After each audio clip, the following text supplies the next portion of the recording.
Tonight, Popeyes is announcing it's completely sold out of the famous chicken sandwich. If you didn't jump on that Popeyes chicken sandwich craze, you're too late. Selling out just 2 weeks after its debut. People are losing their mind. One of the males became enraged, pulled a pistol, demanded a chicken sandwich. This was just the latest in a string of violent incidents at Popeyes locations. A lot of people not happy about this. I'm trying to see what the hype is about.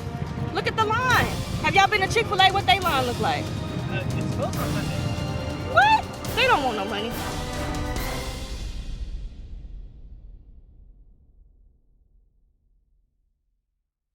Welcome to Psych IRL.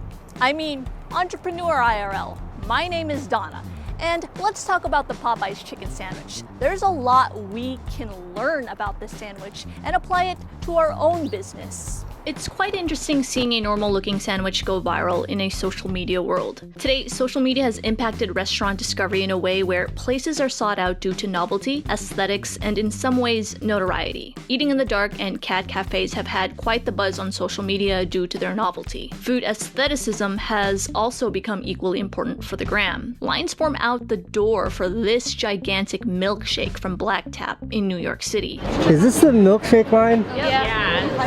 It goes all the way around the corner. Is this the milkshake line? Yeah. Is this the milkshake line? Yeah. Is this the back of the milkshake line? What about these crazy donuts from Voodoo Donuts? Let's go further and consider going vegan. Now don't get it twisted, although I'm not vegan, I'm not anti-vegan either. The vegan's presence on social media has become quite the aesthetic, a pleasing looking lifestyle a young person can strive for. They're young, fit, always eating something that looks colorful and tasty, and for some reason, they're traveling. A lot of the times, going vegan comes with notoriety because it's branded with this lifestyle. As a brand, veganism isn't just not eating animal-based products, it's all of this. You don't see the same kind of posts about being vegetarian. No matter the reason for going vegan, if it helps their cause at the end of the day, it's good, right? I don't know. The explosion of this lifestyle on Instagram plays a part in new vegan restaurants and fast food chains offering vegan menu items. The Impossible Whopper, only at Burger King in St. Louis. Between 2014 and 2017, Americans identifying as vegan grew from 1% to 6%. So social media has had quite an interesting impact on how consumers choose where to eat. Let's go to a so-called Instagrammable cafe. People will eat somewhere just because it looks good on Instagram.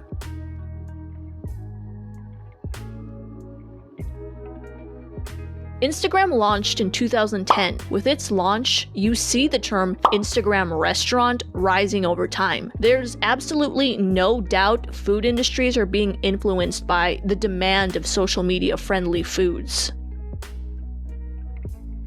If you put the avocado toast right beside this window, holy shit, you're gonna get like 1 million likes on Instagram, and yourself worked as a photographer, through the roof. Despite social media playing a part into a brand's success, it can also play a part in its downfall. Companies who do not adapt can often fail. So I was watching this video by Business Insider about the rise and fall of Jell-O, and man, does Jell-O need a rebranding according to millennials. It was first considered food for royalty, then it was considered food for tea parties, I think. Don't quote me on that. And then the Great Depression came, and then it was a cheap food to save leftovers in. And then when the economy got better, it rebranded to a food for kids. Today, Jell-O is just a food for kids in my mind. I would never really crave Jell-O unless it's in a shot. That is a food that didn't adapt to the social media world. As weird as brands acting like people on Twitter can be, it works. Popeyes announced the launch of their chicken sandwich on August 12, 2019. Arguably, the chicken sandwich king, Chick-fil-A, saw this tweet and countered, "Bun plus chicken plus pickles equals all the heart for the original." This was the start of the chicken sandwich wars and caused the initial ad to go viral. It was bolstered by other fast food chains claiming their sandwich was the best, and other Twitter users adding their own opinions. The virality of the ad sent droves of customers to their nearest Popeyes on the day of the launch. In just 8 days, the sandwich sold out. Oh yeah, they ran out. I waited online for chicken sandwiches and nobody had chicken sandwiches.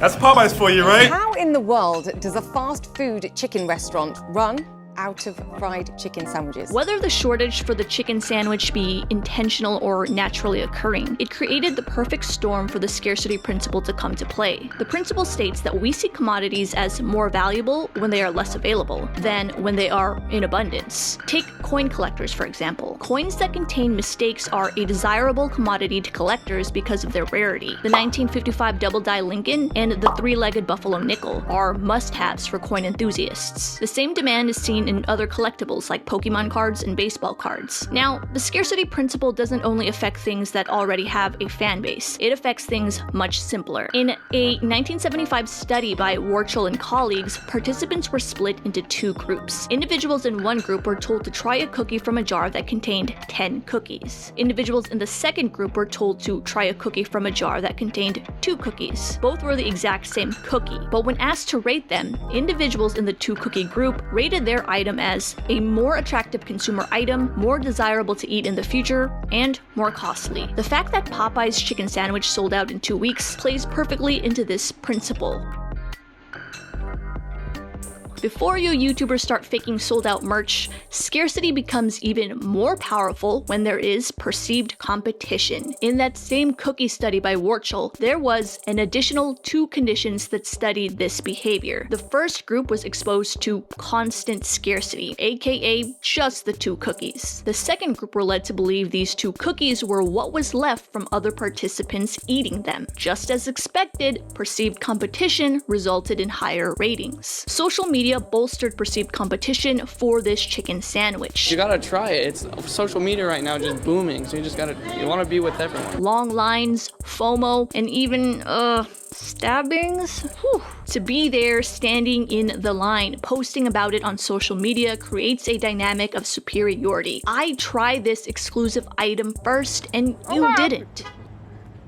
Pretty good. Pretty good. Hi, can I have 2 spicy chicken sandwiches, please? By themselves? Yeah, by themselves. Anything else? And that's it. 874. Thank you. You're welcome. Hi. 874. Thank you.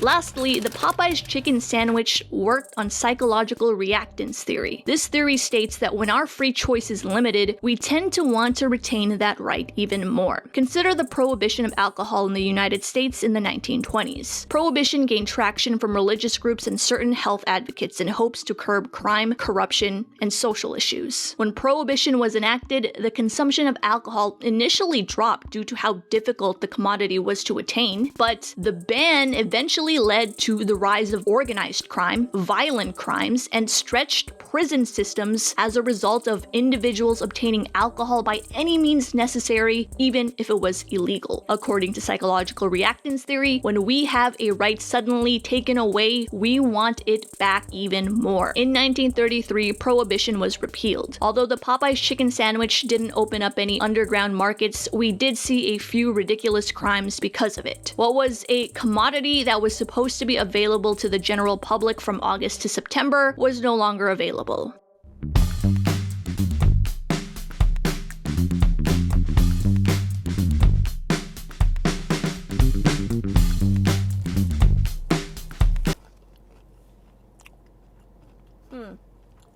Not bad. But would I wait 3 hours in line for this sandwich?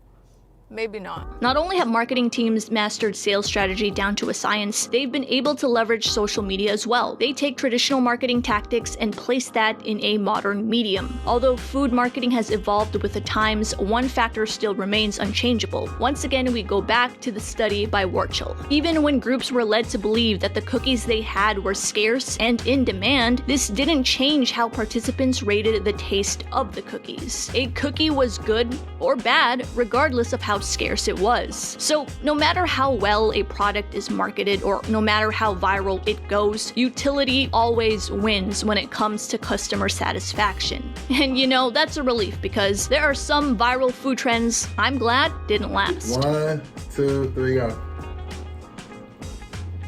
Hold up, girl. Hold up. Yo, hold up now. Hold up, though. Hold up.